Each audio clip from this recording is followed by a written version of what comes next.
Important questions that you ask yourself when you're buying a house is, how much money do I need? There's an amount of money that you need to qualify and to purchase the home, and then there's the amount of money that you could invest in order to get a better deal. Now let's jump in.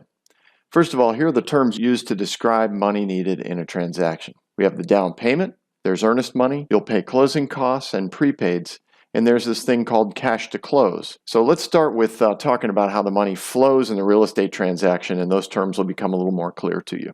First of all, there's two groupings: fees that you pay before closing or at the time of contract, and fees you pay at the closing, and which is pretty much everything. Let's break it down into two categories under the paid at time of contract. You've got the earnest money, which is a good faith deposit that you make in order to assure the seller you're going to follow through with the transaction. Then there are the initial expenses, a building inspection, appraisal, and credit report. These are things that you have to pay for upfront directly to the vendors at the time that you order these services. From that point forward, you shouldn't have to invest anything. Everything should be collected at the closing table, including the down payment, which is the amount of money you're going to invest into the equity when you buy the house. The closing costs, please watch the video on closing costs if you're interested in becoming an expert at how to understand these closing costs. Generally, they're fees charged at closing for getting a mortgage, getting the title, having the attorney close the deal, and paying some taxes. Prepaids are the amount of monies that you need to set up the escrow account and pay for your prorated share of taxes and homeowner's insurance as the mortgage gets kicked off.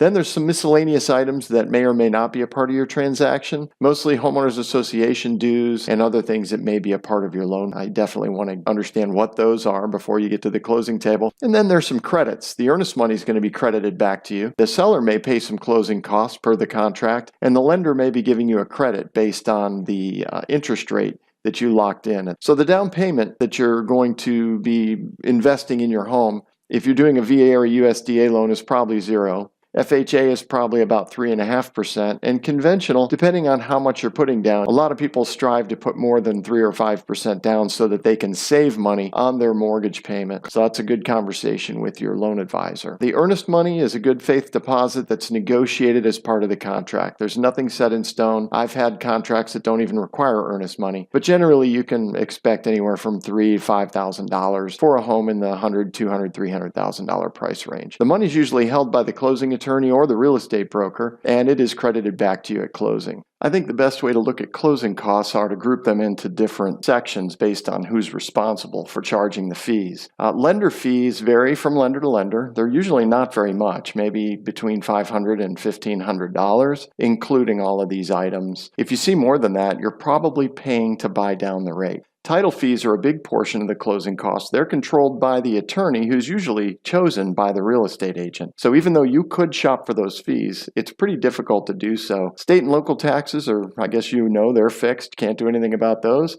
And then there's sometimes some miscellaneous other closing costs. If you're buying a condominium, for example, there's some application fees that might be paid, or a homeowner's initiation fee. Prepaid items are basically monies collected up front at closing in order to get your escrow account ready to pay the bills when they come due. And your cash to close, this is an interesting number because it encompasses some of the other things we just talked about, and it basically means how much money do I now need to bring to closing after I've paid all that other stuff. And there's a formula for it. Take your down payment, and you add the closing costs, you add the prepaid items, add the miscellaneous other items, then you subtract out how much earnest money you've given, minus any seller paid closing costs and prepaids that are a part of the contract, and subtract lender credits that are sometimes given if you take a higher interest rate. When you sum all that up, you have your cash required at closing. Thanks for watching. Hope you learned something. You can always chat with me at FoundryMortgage.com.